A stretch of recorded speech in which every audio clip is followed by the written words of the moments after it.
Tell me what you see in me. Gotta be something different. Good morning. Is it focused? There we go. Morning, guys. Today is the day. I can't believe it's finally here. This pill they gave me got me a little woozy this morning. I don't know if it's the pill. I think it is the pill. But I had a crazy dream last night that I was literally on the operation table and I was like, wait, I have to pee. And the closest place for me to go pee was Sam's Club. So weird. But this is the little surgery outfit, you know, little comfy situation. Target, West Ham. So, all right, we're about to get out of here. Look at babe. He's eating hot fries right now.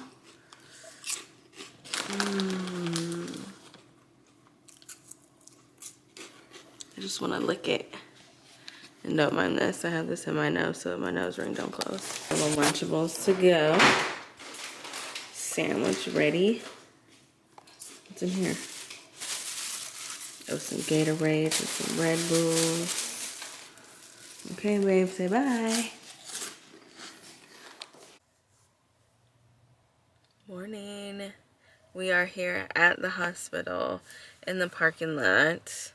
It's 7:30. We're about to go in.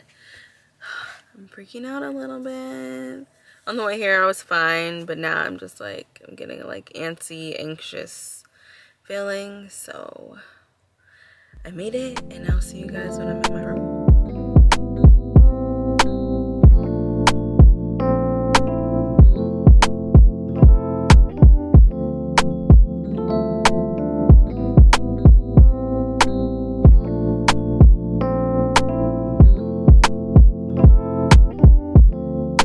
Tell me what you see in me.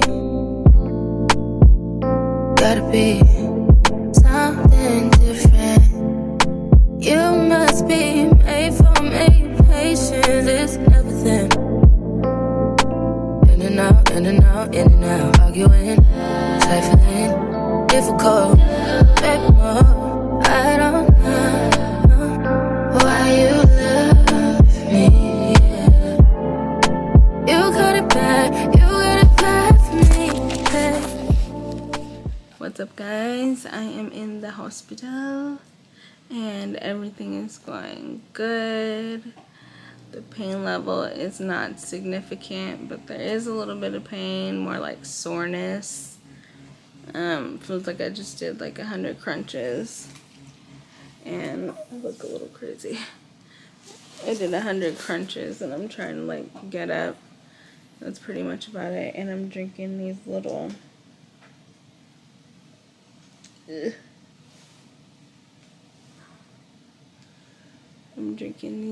cups. This is broth, and I have Crystal Light and Jello. I might try some Jello, but that might be the tomorrow thing, because every time I swallow, I get like a little pain in my side. So I might try it. And then babe has a big old bed to sleep on. Oh, babe. This is the room. Pretty good size. I have these things on my legs to help with the blood clots. Because, you know, we don't want no blood clots. And, yeah, that's pretty much it. Tomorrow I'll be going home. And I'm excited to go home. But they did say I might be super dehydrated at home. And I don't like that. So I'm going to try and get my liquids in. And yeah, that's pretty much it. Okay, bye guys. Oh, morning. They have me eating Jello. This is about 4 ounces in here. And I had a popsicle. Oh, I threw it away. I had a popsicle this morning too. And this counts. So I like the Jello and the popsicles better than actual liquid. to go down a little bit better because my throat is very sore. What is up, my VSG babes? Obviously, you clicked on this video because you're wanting to know the good, the bad, and the ugly about the VSG gastric sleeve surgery. So in this video, I'm just gonna explain my experience. Now, I've watched countless numbers of videos, and I feel like there was just some things left out that I just was not prepared for. Even with some people that I know had the surgery, they didn't tell me about either. And I mean, it's not nothing like huge or like, oh my God, why didn't you tell me? But it's also like, let me warn you guys, because there were some things I was like, wait a minute. So if you're still interested in this video, stay tuned. What's up, guys? Welcome to my channel. And yes, clearly you clicked on this video, so you're wanting to know what to pack, what to expect, what not to expect, and so on. So the first things first is packing. So I stayed overnight in the hospital just because my insurance required me to stay overnight. So I made sure I packed something really comfortable, which was an oversized crew neck. It kind of came like to my knees. I got it from Missguided. If you want, I'll like post like a little clip of it. It's so comfortable. I even bought 3 of them because it's so comfortable. And I had these before the surgery, so yeah. And then just some sweat shorts that I got from Target, something easy to slip on and take off when I had to go to the bathroom. And that's honestly pretty much it. The rest of the stuff that I brought, thinking like, oh, my eye cream, girl, bye. No. First of all, some lotion, who cares? And slippers. Slippers you can probably bring, but they gave me those socks that have the slip resistant, so I wasn't even worried about it. Also, bring a pillow and a blanket for the person that's coming with you if you are staying overnight in the hospital. Because I don't know about at the hotel, I didn't have that experience. I just stayed at the hospital because that's what my insurance required. So they're comfy too, because they will be waking up with you. And just to let you know, prepare them in advance that you're probably not gonna be sleeping, just because people are in. I mean, my husband slept, but I kind of let him sleep because we had like quite a ways to drive. But he was up almost every 15 minutes with me. So just a pillow and a blanket for them, so they're at least a little bit comfortable. And that's pretty much it. They give you a toothbrush. You can pack your toothbrush. I just use theirs because it's better than just scrounging through the bag of stuff that I brought. That was very unnecessary. And yeah, just bring comfortable clothes, because you're really only in the hospital for maybe 24 hours after your surgery. So it's just a quick in and out process. And I changed into what I had on when I left. So just basically like sweats, and I kept the long sweat hoodie on. So something comfortable. That's honestly pretty much it, because you're not even gonna care about anything else. Like, you're just not. So that's what to pack and what not to pack. You don't need to bring a big bag, just literally the bare minimum.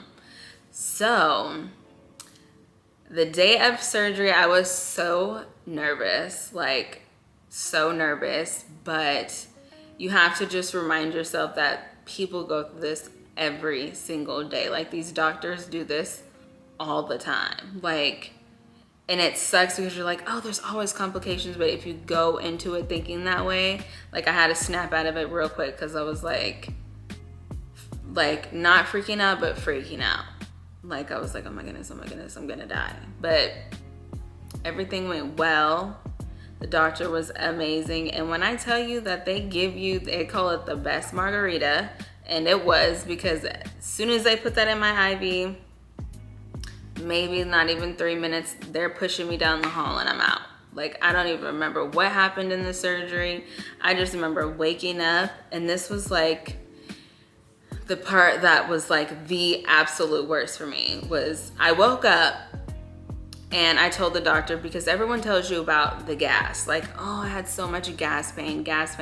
Me, fortunately, thank God, because I don't like gas. I mean, obviously no one likes gas pain, but I didn't feel any gas pain. Like, I don't know if it was because my doctor did, it probably was because my doctor did a phenomenal job. Like, I didn't wake up with the hard, sore, cloudy feeling chest that everyone explains. Like, thank God, because the first thing I woke up and said, it was like, I feel way better than what I expected to feel. So not everyone has that terrible gas pain, and I really think it's because of the doctor.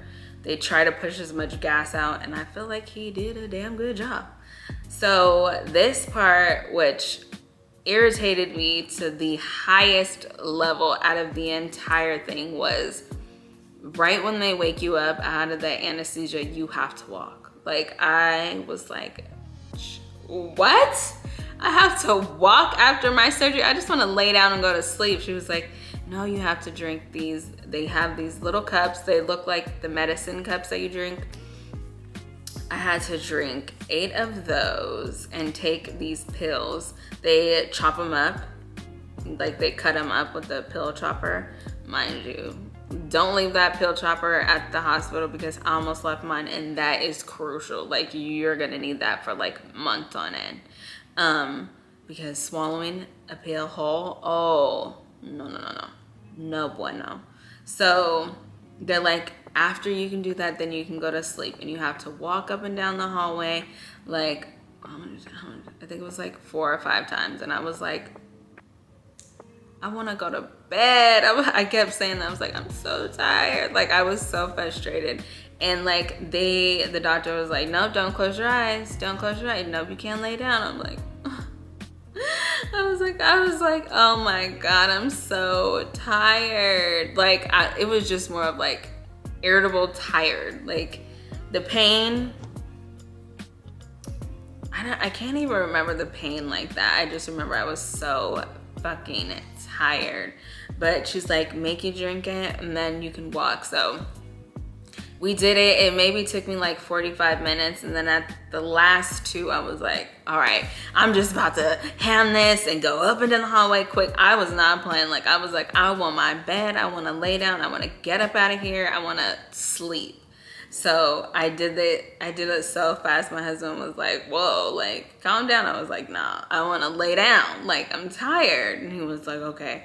So I did that. And I will say, I think, don't quote me, I'm younger than some of the people that get this surgery. And obviously I'm not the youngest person, but I think age does have something to do with the healing process as well. So if you're looking for someone to kind of have the same experience as you, maybe look for somebody that's close to your age, because muscle memory plays a huge part in the recovery. So just saying that. So I'm going quick, right? The lady's like, okay, you're done. We're gonna wait on your room, because I had to stay at the hospital. We're gonna wait on your room, but in the meantime, you can lay back in the chair and fall asleep. I was like, praise God. Like, I don't care how long this room takes, as long as I can lay back in this chair. So I laid back in the chair and I got kind of comfortable and was able to fall asleep. I think it maybe took like an hour for us to get our room. I don't even know why, but maybe an hour, maybe a little longer. I don't know. I was like asleep, so it didn't even matter. I remember going to the room, and it was like a nice room. Like, I have a video, I'll put it here somewhere. It was a nice size room. Like, they had a pull-out couch for Patrick to lay on, and you know, because I was like, I hope they don't give him like a little chair to sleep on, because my husband's not like a small person, like, he's big. So I was like, I hope they give him something comfortable. And praise God, this hospital, oh, first of all, it was gorgeous. It was nice. It was clean. She just told me they renovated it too, but I mean, one of the nicest hospitals I've ever been in, just to say the least. So they had like a futon type situation for him, and he was out. So the first, I get in the room, and you know, they hooked me back up to the IV, and where she put the IV, she did a really good job. It was right here in my right here, which wasn't bad. I hate when it's here because you can't move. So she did a really good job putting it here. I had no complications with the IV, but that medicine kicked in and I was knocked out. The only thing about that freaking IV is I woke up, and I kid you not, I woke up every 15 minutes to go to the bathroom. Every 15 minutes like clockwork. I was like, oh my God. I had to I had to drag that IV thing with me to the bathroom. And this was the part to where it was like the medicine was really good they gave me in there because the pain was very minimum. Like later on after I was looking at the chart, they were like, what do you rate your pain? And I was like a 7, 6, 7, 8, like somewhere around there. That means like not you're in pain. Like I was thinking 1 means like you're in terrible pain and 10 is like you're feeling great. Clearly it was the opposite way, but I think they kind of like grasped that after a while because I was like, no, like I can get up and go to the bathroom by myself. Like movie wise wasn't bad. In the hospital, I'll say that. Then they put like these things on my shins so I don't get blood clots, and it massages your legs, creates blood flow. And that I had to keep taking off to go to the bathroom. Like the first couple hours they didn't have it on. When I went to sleep, oh my God, my nurse was so sweet. Like she was the sweetest nurse I've ever had. Like, I mean, I've had some nice nurses, but she was like such a sweetheart. Like, Sarah, you the one. But yeah, Patrick had to kept getting up because I can't bend down. Still kind of to this day, I can't really bend down. But he had to unlatch it for me because it's like hooked up to a machine and you can't walk with it. So that was annoying. And then it kept beeping. But anyways, after that, you know, the next morning she's like, okay, like I slept good. The medicine was rocking. The doctor was like, okay, like you're feeling good. Your vitals are good. We wake you up at 5:30 in the morning to do your walkthrough, which is the same thing I did after the surgery. You have to drink like 8 ounces of water and then do like 10 laps around the hall. So I did that, no problem. Like I was fine. I mean, obviously I don't want to say no problem. I was in pain, but it was like bearable pain. Like it wasn't anything crazy. Like I said, I felt really bad because the lady in the room next to me, she was struggling with walking, and we had the same surgery, and I'm just like, dang, like I feel bad because I mean, she was older. She was maybe 50, 60, somewhere around there. Not even 60, maybe like late 50s, and she was having a hard time. So I do feel like the muscle memory kind of plays a part. But also, I was on my drugs. I was on some really good drugs.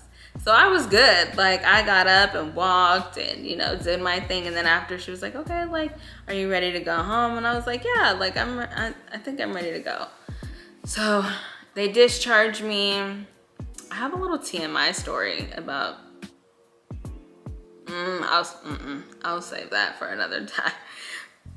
So anyways, I'm on my way home and I get home and I'm feeling good, and then all of a sudden that pain medicine stopped and I was like, ooh, what the hell is this? I was like, oh my God, this pain, whoo, wait a minute. It wasn't like this in the hospital. What the hell? So them hospital meds didn't wore up. I was telling people, I was like, oh, I'm doing way better than I expected, which was true. Like, even to this day, like, I still feel like I did way better than expected. But the pain pills aren't as good as the drugs in the hospital. I'll just say that. But which I feel like everyone should go to stay the night in the hospital after that surgery, because, man, if the pain was like that after the hospital pain, the day up, oh, I would have been so irritated, ready to cut somebody's throat off. Like, that pain was just excruciating. Like, I remember telling Patrick, I was like, oh my God, like I can't sit up. Like, I just can't. He had to help sit me up. I mean, now I can sit up by myself, but up until like 3 days ago, and I've been at a surgery for probably about quite a while. I think 2 weeks now. No, it'll be 2 weeks tomorrow. And wow, 2 weeks tomorrow. That's crazy. So yeah, I got home and I just was immediately on the couch. I took those pain meds and I was out. I timed them. Like I wrote down what time I took the pill. It woke me up, or I woke up every 4 hours because, you know, I didn't want blood clots. So I woke up, walked for like 5 minutes, took a Tylenol, and I could only take a half a Tylenol because, like I said, those pills, you have to crush those pills. And even crushing a half was like so hard to swallow. Like there was to a point where I was like, I just can't take a whole one. Like even to this day, I haven't taken any pill. Well, no Tylenol. I've been taking vitamins, but those are mostly chewables. But I don't know if I can still do a whole one. So the pills kind of go down not in the friendliest manner. So I'm just gonna tell you that. Make sure you have a pill crusher. That's all I'm saying. So, you know, I'm going through that. I'm just for like 4 days going through the same motion, like sleeping, going to the bathroom, sleeping, going to the bathroom, and drinking fluids throughout, but you really can't drink. Like everyone's doctors, I feel like, are different. They didn't want me to drink out of a cup, which completely makes sense because in your mind, you're thinking like, oh, I can still drink the same amount. No, you can't. Like, you can't. Even to this day, I'm like, okay, calm down, because you can't drink that much anymore. Like, it's like you'll throw up. And so I was taking little sips out of the cups. They wanted me to drink out of the cup for a week straight, which I feel like did help because it was able to help mimic how much I'm supposed to drink out of a cup. So little sips, literally like little sips. So taking the pills got me full quick. And they give you so many pills and it's like, how am I supposed to take these pills when I can't even drink? That's like what was confusing me. Luckily, also, I'm taking that one pill that I guess I have to take for 90 days. And I didn't have really any nausea. I had one day to where I felt like I was about to pass out though. Like, I think it was maybe day 5 or 6 or something like that. Like I was just weak. Like I felt like I was gonna pass out. And I was trying to use the bathroom. You know, you're constipated from the pills, so you can't really use the bathroom. So I took like the suppository that they give you, and it just like threw me all over the place. Like that day was not the vibe. Like I felt like I was getting sick. I felt like I had a fever, cold sweats. Like it was just not the vibe. But I took some broth, and I'm so over broth. Like, let me tell you, the next time when you go through the surgery, the broth portion, you're never gonna wanna eat broth again. Thinking about it, no, thank you. Like, I'll completely pass.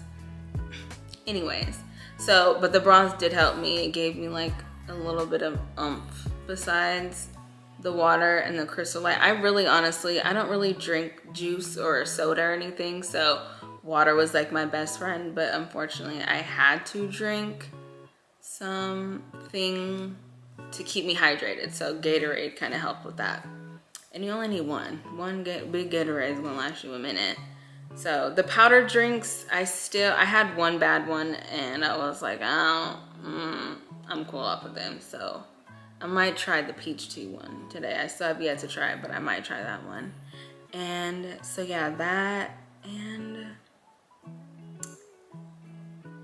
showering. Showering was one thing I was scared of because of my incision. I don't know why, but I didn't shower for like 3 days, which was like gross in hindsight, but all you're doing is laying here and sleeping. So, I mean, what else are you gonna do? But it did help my mood. So showering, I kind of looked forward to that because it kind of boosts your mood up and just a little bit, just enough for you to go right back to sleep and take those meds and go back to sleep. But that's neither here nor there. But yeah, like the recovery, you're just sore. Like I said, it feels like I was doing like 1,000 crunches, and that's like back to back, like sore. I mean, crunch. And that's how sore I was. Like it just felt super sore. My husband had to help me get up, and laying back, not straight up like this, laying back like I am now, helps a lot with the incision, because I have one incision. I feel like this is with everyone, where the main stomach comes out of is sore. Like still to this day, it's still sore. Like I'm not taking anything for it, but it's definitely sore. Probably one more week and I think I'll be fully not sore. The pain from like 1 being terrible and 10 being like, oh my God, I feel great, which is opposite again, is I feel like it's like a 7. Like it's not bad. It's just sometimes you're like, oh, wait a minute, that one didn't hurt. Like coughing, laughing, all that stuff kind of hurts, but you know, it's just a couple short weeks of pain and you'll be ready to go. And that's pretty much it for the first week.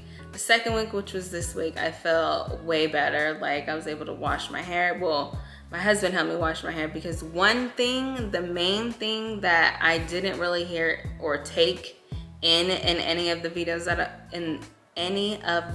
that I watched is you're going to be so tired with anything you do. Walking from the couch to the bathroom, you're exhausted. Taking a shower takes everything out of you. Like, even still to this day, like it takes me about 30 minutes to get out of bed, just because I have to gain the strength to get out of bed. Because it's like waking up isn't the same as like, oh, I'm up now, let's go and do this. No, because that's how I used to be. Like, wake up and go. Like, you have to prepare yourself to get up, and you're short-winded. Like this video, I did one before, and sorry, I was like, what's going on with the camera? Oh, I did one before and I was short-winded. I feel like I've gotten a little better with the breathing in this one, but you're short-winded for a while. So if you're thinking about going back to work maybe a week after, don't do it, because you're going to be tired. I would even say wait 2 weeks, because I'm still getting the strength to get up and do regular activities like cleaning and just regular things that you took for granted on a day-to-day. Is like, you're tired. You're just tired because 1, you're not getting a lot of nutrients, and 2, like, your body is still healing. So don't rush the healing process, because I feel like that can also come with complications as well. So don't rush the healing process. And trust me, baby, I ain't rushing the healing process. I'm taking my naps. Excuse me. Like doing this makeup, and I didn't even lashes, eyebrows, tinted moisturizer, bronzer. It took me like an hour. Like, it takes time.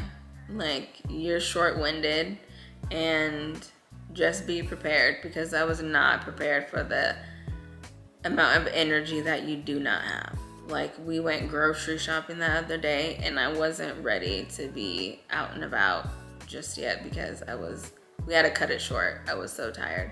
My battery's about to die, so I'll be right back with part 2.